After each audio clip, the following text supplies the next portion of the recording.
सृष्टिखंड पतिव्रता ब्राह्मणी का उपाख्यान उल्टा स्त्रियों के संबंध में उमानारद संवाद पतिव्रता की महिमा और कन्यादान का फल। नरोत्तम ने पूछा, नाथ, पतिव्रता स्त्री मेरे बीते हुए वृतांत को कैसे जानती है, उसका प्रभाव कैसा है, यह सब बताने की कृपा करें। श्री भगवान बोले, वत्स, मैं यह बात तुम्हें पहले बता चुका हूँ, किंतु फिर यदि सुनने का कौतूहल हो रहा है तो सुनो।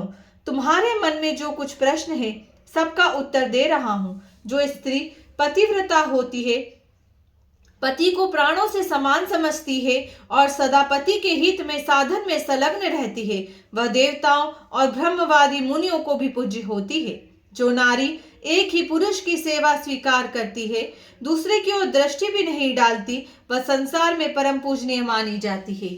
तात, प्राचीन काल की बात है। मध्य प्रदेश में एक अत्यंत शोभायमान नगरी थी। उसमें एक पतिव्रता ब्राह्मणी रहती थी। उसका नाम था शेब्या। उसका पति पूर्व जन्म के पाप से कोढ़ी हो गया था। उसके शरीर में अनेकों घाव हो गए थे जो बराबर बहते रहते थे। शेब्या अपने ऐसे पति की सेवा में संलग्न रहती थी। पति के मन में जो जो इच्छा होती उसे वह अपनी शक्ति के अनुसार अवश्य पूर्ण करती थी। प्रतिदिन देवता की भांति स्वामी की पूजा करती और दोष बुद्धि त्याग कर उसके प्रति विशेष स्नेह रखती थी। एक दिन उसके पति ने सड़क से जाती हुई एक परम सुंदरी वेश्या को देखा। उस पर दृष्टि पड़ते ही वह अत्यंत मोह के वशीभूत हो गया। उसकी चेतना पर कामदेव ने पूरा अधिकार कर लिया। वह दीर्घ काल तक लंबी सांस खींचता रहा और अंत में बहुत उदास हो गया। उसका उच्छ्वास सुनकर पतिव्रता घर से बाहर आई और अपने पति से पूछने लगी, नाथ, आप उदास क्यों हो गए? आपने लंबी सांस कैसे खींची? प्रभु, आपको जो प्रिय हो वह कार्य मुझे बताइए। वह करने योग्य हो या न हो, मैं आपके प्रिय कार्य को अवश्य पूर्ण करूंगी। एकमात्र आप ही मेरे गुरु हैं, प्रियतम हैं। पत्नी के इस प्रकार पूछने पर उसके पति ने कहा, प्रिय, उस कार्य को न तुम ही पूर्ण कर सकती हो और न मैं ही, अतः व्यर्थ बात करना उचित नहीं है। पतिव्रता बोली, नाथ, मुझे विश्वास है मैं आपका मनोरथ जानकर उस कार्य को सिद्ध कर सकूंगी। आप मुझे आज्ञा दीजिए। जिस किसी उपाय से हो सके मुझे आपका कार्य सिद्ध करना है। यदि आपके दुष्कर कार्य को मैं यत्न करके पूर्ण कर सकूं तो इस लोक और परलोक में भी मेरा परम कल्याण होगा। कोड़ी ने कहा, साध्वी, अभी अभी इस मार्ग से एक परम सुंदरी वेश्या जा रही थी। उसका शरीर सब ओर से मनोरम था। उसे देखकर मेरा हृदय कामाग्नि से दग्ध हो रहा है। यदि तुम्हारी कृपा से मैं उस नव यौवना को प्राप्त कर सकूं तो मेरा जन्म सफल हो जाएगा। देवी, तुम उसे मिलाकर मेरा हित साधन करो। पति की कही हुई बात सुनकर पतिव्रता बोली, प्रभु, इस समय धैर्य रखिए, मैं यथाशक्ति आपका कार्य सिद्ध करूंगी। यह कहकर पतिव्रता ने मन ही मन कुछ विचार किया और रात्रि के अंतिम भाग उस काल में उठकर वह गोबर और झाड़ू ले तुरंत ही चल दी। जाते समय उसके मन में बड़ी प्रसन्नता थी। वेश्या के घर पहुंचकर उसने उसके आंगन और गली कूचे में झाड़ू लगाई तथा गोबर से लिप पोत कर लोगों की दृष्टि पड़ने के भय से वह शीघ्रतापूर्वक अपने घर लौट आई। इस प्रकार लगातार 3 दिनों तक पतिव्रता ने वेश्या के घर में झाड़ू देने और लिपने का काम किया। उधर वह वेश्या अपने दास दासियों से पूछने लगी, आज आंगन की इतनी बढ़िया सफाई किसने की है? सेवकों ने परस्पर विचार करके वेश्या से कहा, भद्रे, घर की सफाई का यह काम हम लोगों ने तो नहीं किया है। यह सुनकर वेश्या को बड़ा विस्मय हुआ। उसने बहुत देर तक इसके विषय में विचार किया और रात्रि बीतने पर जो ही वह उठी तो उसकी दृष्टि उस पतिव्रता ब्राह्मणी पर पड़ी। वह पुनः टहल बजाने के लिए आई थी। उस परम साध्वी पतिव्रता ब्राह्मणी को देखकर, हाय हाय, आप यह क्या करती हैं? क्षमा कीजिए, रहने दीजिए। यह कहती हुई वेश्या ने उसके पैर पकड़ लिए और पुनः कहा, पतिव्रते, आप मेरी आयु, शरीर, संपत्ति, यश तथा कीर्ति इन सबका विनाश करने के लिए ऐसी चेष्टा कर रही हैं। साध्वी, आप जो जो वस्तु मांगे उसे निश्चय दूंगी। यह बात मैं दृढ़ निश्चय के साथ कह रही हूँ। सुवर्ण, रत्न, मणि, वस्त्र तथा और भी जिस किसी वस्तु की आपके मन में अभिलाषा हो उसे मांगिए। तब पतिव्रता ने उस वेश्या से कहा, मुझे धन की आवश्यकता नहीं है, तुम्ही से कुछ काम है, यदि करो तो उसे बताऊं। उस कार्य की सिद्धि होने पर ही मेरे हृदय में संतोष होगा और तभी मैं यह समझूंगी कि तुमने इस समय मेरा सारा मनोरथ पूर्ण कर दिया। वैश्या बोली, पतिव्रते आप जल्दी बताइए, मैं सच सच कहती हूँ, आपका अभिष्ट कार्य अवश्य करूंगी। माता जी, आप तुरंत ही अपनी आवश्यकता बताएं और मेरी रक्षा करें। पतिव्रता ने लजाते लजाते वह कार्य जो उसके पति को श्रेष्ठ एवं प्रिय जान पड़ता था कह सुनाया। उसे सुनकर वेश्या एक क्षण तक अपने कर्तव्य और उसके पति की पीड़ा पर कुछ विचार करती रही। दुर्गंध युक्त कोड़ी मनुष्य के साथ संसर्ग करने की बात सोचकर उसके मन में बड़ा दुख हुआ। वह पतिव्रता से इस प्रकार बोली, देवी, यदि आपके पति मेरे घर पर आए तो मैं एक दिन उनकी इच्छा पूर्ण करूंगी। पतिव्रता ने कहा, सुंदरी, मैं आज ही रात में अपने पति को लेकर तुम्हारे घर में आऊंगी और जब मैं अपनी अभिष्ट वस्तु का उपभोग करके संतुष्ट हो जाएंगे तब पुनः उनको अपने घर ले जाऊंगी। वैश्या बोली, महाभागे, अब शीघ्र ही अपने घर को पधारो। तुम्हारे पति आज आधी रात के समय मेरे महल में आए। यह सुनकर वह पतिव्रता स्त्री अपने घर चली आई। वहां पहुंचकर उसने पति से निवेदन किया, प्रभु, आपका कार्य सफल हो गया। आज ही रात में आपको उसके घर जाना है। कोढ़ी ब्राह्मण बोला, देवी, मैं कैसे उसके घर जाऊंगा? मुझसे तो चला नहीं जाता, फिर किस प्रकार वह कार्य सिद्ध होगा? पतिव्रता बोली, प्राणनाथ, मैं आपको अपनी पीठ पर बैठाकर उसके घर पहुंचाऊंगी और आपका मनोरथ सिद्ध हो जाने पर फिर उसी मार्ग से लौटा ले आऊंगी। ब्राह्मण ने कहा, कल्याणी, तुम्हारे करने से ही मेरा सब कार्य सिद्ध होगा। इस समय तुमने जो काम किया है वह दूसरी स्त्रियों के लिए दुष्कर है।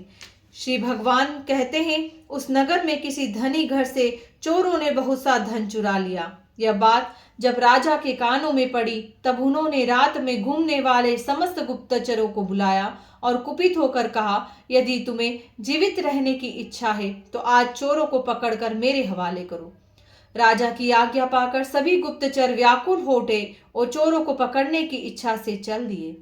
उस नगर के पास ही एक घना जंगल था जहां एक वृक्ष के नीचे महातेजस्वी मुनिवर मांडव्य समाधि लगाए बैठे थे। वे योगियों में प्रधान महर्षि अग्नि के समान दैदीप्यमान हो रहे थे। ब्रह्मा जी के समान तेजस्वी उन महामुनि को देखकर दुष्ट गुप्तचरों ने आपस में कहा, यही चोर है। यह द्रुत अद्भुत रूप बनाए इस जंगल में निवास करता है। यो कहकर उन पापियों ने मुनिश्रेष्ठ मांडव्य को बांध लिया, किंतु उन कठोर स्वभाव वाले मनुष्यों से न तो उन्होंने कुछ कहा और न उनकी दृष्टिपात किया। जब गुप्तचर उन्हें बांधकर राजा के पास ले गए तो राजा ने कहा, आज मुझे चोर मिला है, तुम लोग इसे नगर के निकटवर्ती प्रवेश के मार्ग पर ले जाओ और चोर के लिए जो नियत दंड है वह इसे दो। उन्होंने मांडव्य मुनि को वहां ले जाकर मार्ग में गड़े हुए शूल पर रख दिया। वह शूल मुनि के गुदा द्वार से प्रविष्ट होकर मस्तक के पार हो गया। उनका सारा शरीर शूल से बिंध गया। इसी बीच में आधी रात के घोर अंधकार में जबकि आकाश में घटाएं घिरी हुई थी, वह पतिव्रता ब्राह्मणी अपने पति को पीठ पर बिठाकर वैश्या के घर जा रही थी। वह मुनि के निकट से होकर निकली, अतः उस कोढ़ी का शरीर मांडव्य मुनि के शरीर से छू गया। कोढ़ी के संसर्ग से उनकी समाधि भंग हो गई। वे कुपित होकर बोले, जिसने इस समय मुझे गाढ़ वेदना का अनुभव कराने वाली कष्टमय अवस्था में पहुंचा दिया, वह सूर्योदय होते होते भस्म हो जाए। मांडव्य के इतना कहते ही वह कोढ़ी पृथ्वी पर गिर पड़ा। तब पतिव्रता ने कहा, आज से 3 दिनों तक सूर्य का उदय ही न हो। यो कहकर वह अपने पति को घर ले गई और एक सुंदर शैया पर सुला स्वयं उसे थाम कर बैठी रही। उधर मुनिश्रेष्ठ मांडव्य उस कोढ़ी को शाप दे अपने अभिष्ट स्थान को चले गए। संसार में 3 दिनों के समय तक सूर्य का उदय होना रुक गया। चराचर प्राणियों सहित संपूर्ण त्रिलोकी व्यथित हो उठी। यह देख समस्त देवता इंद्र को आगे करके ब्रह्मा जी के पास गए और सूर्योदय न होने का समाचार निवेदन करते हुए बोले, भगवान, सूर्य के उदय न होने का क्या कारण है, यह हमारी समझ में नहीं आता। इस समय आप जो उचित हो करें। उनकी बात सुनकर ब्रह्मा जी ने पतिव्रता ब्राह्मणी और मांडव्य मुनि का सारा वृतांत कह सुनाया। तदंतर देवता विमानों पर आरूढ़ हो प्रजापति को आगे करके शीघ्र ही पृथ्वी पर उस कोढ़ी ब्राह्मण के घर के पास गए।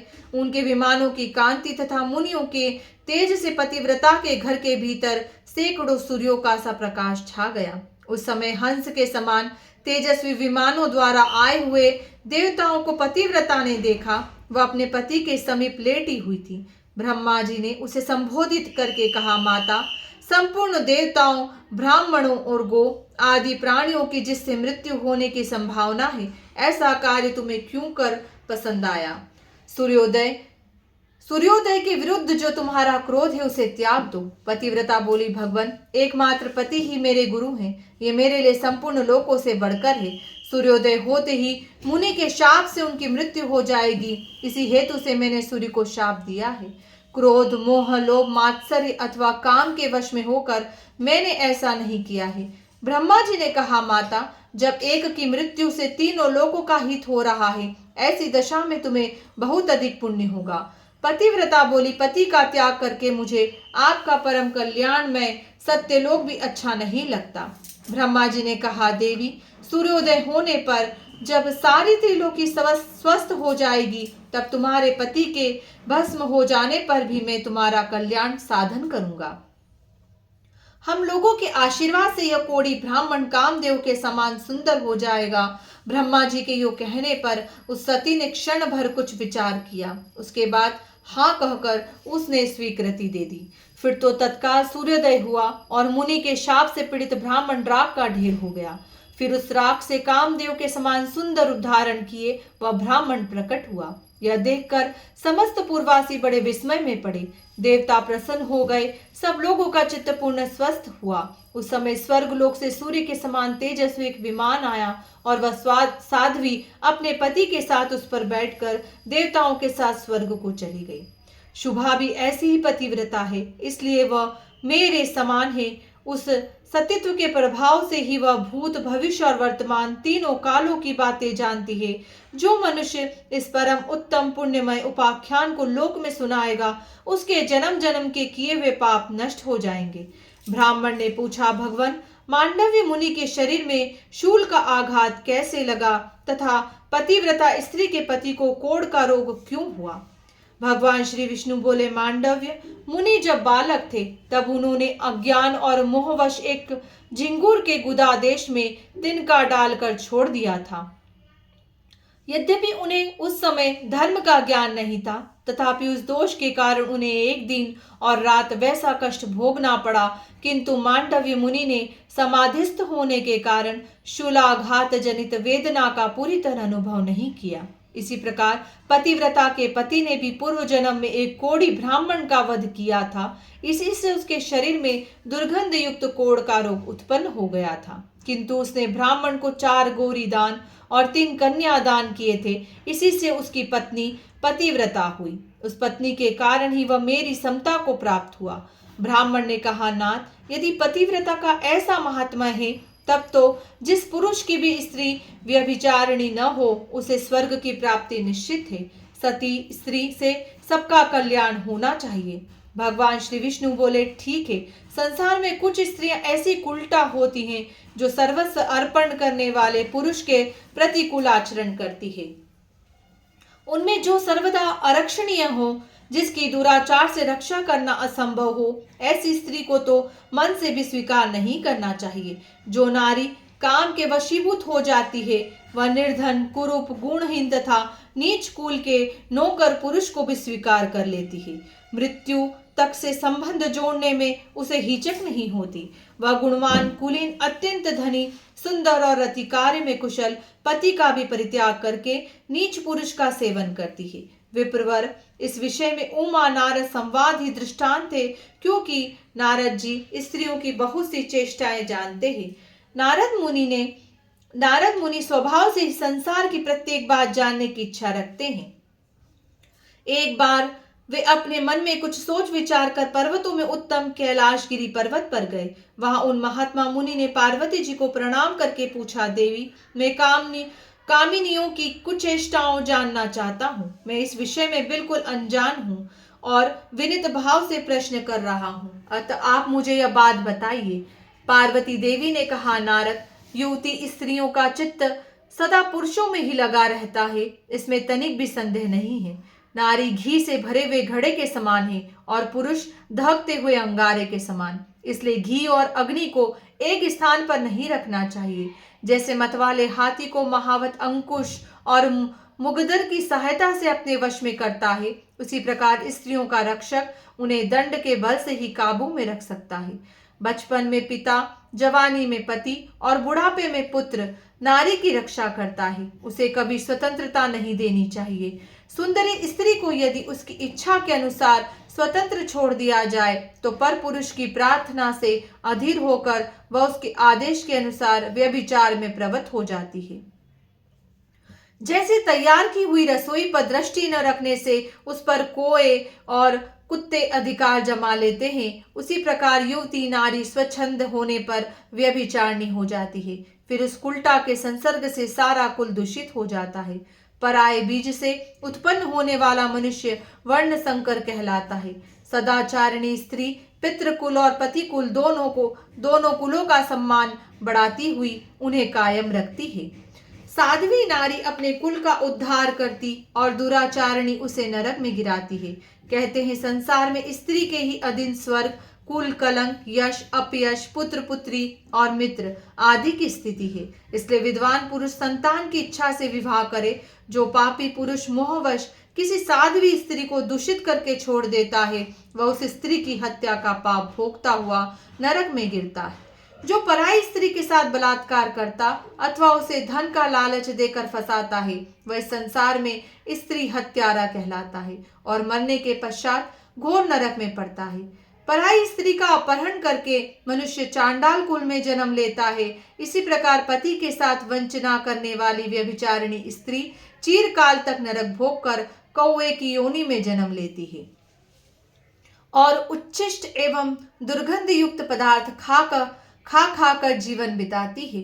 तदंतर मनुष्य योनि में जन्म लेकर विधवा होती है। जो माता गुरु पत्नी, ब्राह्मणी, राजा की रानी या दूसरी किसी प्रभु पत्नी के साथ समागम करता है, वह अक्षय नरक में गिरता है। बहन, भांजे की स्त्री, बेटी, बेटे की बहू, चाची, मामी, बुआ तथा मौसी आदि अन्य स्त्रियों के साथ समागम करने पर भी कभी नरक से उद्धार नहीं होता। यही नहीं, उसे ब्रह्म हत्या का पाप भी लगता है तथा वह अंधा, गूंगा और बहरा होकर निरंतर नीचे गिरता जाता है। उस अंधपतन से उसका कभी बचाव नहीं हो पाता। ब्राह्मण ने पूछा, भगवान, ऐसा पाप करके मनुष्य का उससे किस प्रकार उद्धार हो सकता है? श्री भगवान ने कहा, उपयुक्त स्त्रियों के साथ समागम करने वाला पुरुष लोहे की स्त्री प्रतिमा बनवाकर उसे आग में खूब तपाए, फिर उसका गाढ़ आलिंगन करके प्राण त्याग दे और शुद्ध होकर परलोक की यात्रा करे। जो मनुष्य गृहस्थाश्रम का परित्याग करके मुझ में मन लगाता है और प्रतिदिन मेरे गोविंद नाम का स्मरण करता है, उसके सब पापों का नाश हो जाता है। उसके द्वारा की हुई हजारों ब्रह्म हत्याएं, 100 बार किया हुआ गुरु पत्नी समागम, 1,00,000 बार किया हुआ पेष्टि मदिरा का पान सेवन, सुवर्ण की चोरी, पापियों के साथ चिरकाल तक संसर्ग रखना तथा और भी जितने बड़े बड़े पाप एवं पातक है, वे सब मेरा नाम लेने से तत्काल नष्ट हो जाते हैं। ठीक उसी तरह जैसे अग्नि के पास पहुंचने पर रुई के ढेर जल जाते हैं। अतः मनुष्य को उचित है कि वह मेरे गोविंद नाम का स्मरण करके पवित्र हो जाए। परंतु जो नाम के भरोसे पाप करता है, नाम उसकी रक्षा कभी नहीं करता। अथवा जो प्रतिदिन मुझ गोविंद का कीर्तन और पूजन करते हुए गृहस्थाश्रम में निवास करता है, वह पाप से तर जाता है। तात गंगा के रमणीय तट पर चंद्र ग्रहण की मंगलमयी वेला में करोड़ों गोदान करने से मनुष्य को जो फल मिलता है, उससे 1000 गुना अधिक फल गोविंद का कीर्तन करने से प्राप्त होता है। कीर्तन करने वाला मनुष्य मेरे वैकुंठ धाम को सदा निवास करता है। पुराण में मेरी कथा सुनने से मानव मेरी समानता प्राप्त करता है। जो पुराण की कथा सुनता है, उसे मेरा सायुज्य प्राप्त होता है। अतः प्रतिदिन पुराण का श्रवण करना चाहिए। पुराण धर्मों का संग्रह है। विप्रवर, अब मैं सती स्त्रियों में जो अत्यंत उत्कृष्ट गुण होते हैं, उनका वर्णन करता हूँ। सती स्त्री का वंश शुद्ध होता है, वहां सदा लक्ष्मी निवास करती है। सती के पितृकुल और पतिकुल दोनों कुलों को तथा उसके स्वामी को भी स्वर्गलोक की प्राप्ति होती है। जो स्त्रियां अपने जीवन का पूर्वकाल पुण्य पाप मिश्रित कर्मों में व्यतीत करके पीछे भी पतिव्रता होती है, उन्हें भी मेरे लोक की प्राप्ति हो जाती है। जो स्त्री अपने स्वामी का अनुगमन करती है, वह शराबी, ब्रह्म हत्यारे तथा सब प्रकार के पापों से लदे हुए पति को भी पाप मुक्त करके अपने साथ स्वर्ग में स्वर्ग ले जाती है। जो मरे हुए पति के पीछे प्राण त्याग करके जाती है उसे स्वर्ग की प्राप्ति निश्चित है। जो नारी पति का अनुगमन करती है वह मनुष्य के शरीर में जितने 3.5 करोड़ रोम होते हैं इतने ही वर्षों तक स्वर्ग लोक में निवास करती है। यदि पति की मृत्यु कहीं दूर हो जाए तो उसका कोई चिन्ह पाकर जो स्त्री चिता की अग्नि में प्राण त्याग करती है वह अपने पति का पाप से उद्धार कर देती है। जो स्त्री पतिव्रता होती है उसे चाहिए कि यदि पति की मृत्यु परदेश में हो जाए तो उसका कोई चिन्ह प्राप्त करे और उसे ही ले अग्नि में शयन करके स्वर्गलोक की यात्रा करे। यदि ब्राह्मण जाति की स्त्री मरे हुए पति के साथ चिताग्नि में प्रवेश करे तो उसे आत्मघात का दोष लगता है, जिससे न तो वह अपने को और न अपने पति को ही स्वर्ग में पहुंचा पाती है। इसलिए ब्राह्मण जाति की स्त्री अपने मरे हुए पति के साथ जलकर न मरे, यह ब्रह्मा जी की आज्ञा है। ब्राह्मणी विधवा को वैधव्य व्रत का आचरण करना चाहिए। जो विधवा एकादशी का व्रत नहीं रखती वह दूसरे जन्म में भी विधवा ही होती है तथा प्रत्येक जन्म में दुर्भाग्य से पीड़ित रहती है।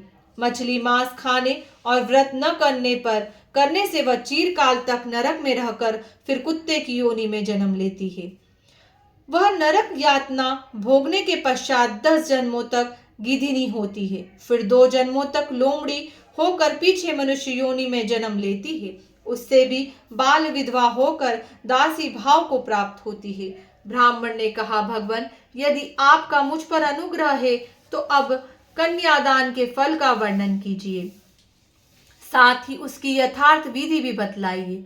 श्री भगवान बोले, भ्रमण, रूपवान, गुणवान, कुलीन, तरुण, स्मृतिशाली और धन धान्य से संपन्न वर्ग को कन्यादान करने का जो फल होता है उसे श्रवण करो। जो मनुष्य आभूषणों से युक्त कन्या का दान करता है उसके द्वारा पर्वत, वन और काननों सहित संपूर्ण पृथ्वी का दान हो जाता है। जो पिता कन्या का शुल्क लेकर खाता है वह नरक में पड़ता है। जो मूर्ख अपनी पुत्री को बेच देता है उसका कभी नरक से उद्धार नहीं होता। जो लोभवश अयोग्य पुरुष को कन्यादान देता है वह रौरव नरक में पड़कर अंत में चांडाल होता है। इसी से विद्वान पुरुष दामाद से शुल्क लेने का कभी विचार भी मन में नहीं लाते। अपनी ओर से दामाद को जो कुछ दिया जाता है वह अक्षय हो जाता है। पृथ्वी, गो, सोना, धन, धान्य और वस्त्र आदि जो कुछ दामाद को दहेज के रूप में दिया जाता है सब अक्षय फल का देने वाला होता है। जैसे कटी हुई डोर घड़े के साथ स्वयं भी कुएं में डूब जाती है, उसी प्रकार यदि दाता संकल्प किए हुए दान को भूल जाता है और दान लेने वाला पुरुष फिर उसे याद दिलाकर मांगता नहीं तो वे दोनों नरक में पड़ते हैं। सात्विक पुरुष को उचित है कि वह जमाता को दहेज में देने के लिए निश्चित की हुई सभी वस्तुएं अवश्य दे डाले। न देने पर पहले तो वह नरक में पड़ता है, फिर प्रतिग्रह लेने वाले के दास के रूप में जन्म ग्रहण करता है। जो बहुत खाता हो, अधिक दूर रहता हो, अत्यधिक धनवान हो, जिसमें अधिक दुष्टता हो, जिसका कुल उत्तम न हो तथा जो मूर्ख हो, इन 6 मनुष्यों को कन्या नहीं देनी चाहिए। इसी प्रकार अति वृद्ध, अत्यंत दीन रोगी, अति निकट रहने वाले, अत्यंत क्रोधी और असंतुष्ट इन 6 व्यक्तियों को भी कन्यादान नहीं करना चाहिए। इन्हें कन्या देकर मनुष्य नरक में पड़ता है। धन के लोभ से या सम्मान मिलने की आशा से जो कन्या देता या एक कन्या दिखाकर दूसरी का विवाह कर देता है वह भी नरकगामी होता है। जो प्रतिदिन इस परम उत्तम पुण्यमय उपाख्यान का श्रवण करता है उसके जन्म जन्म के पाप नष्ट हो जाते हैं।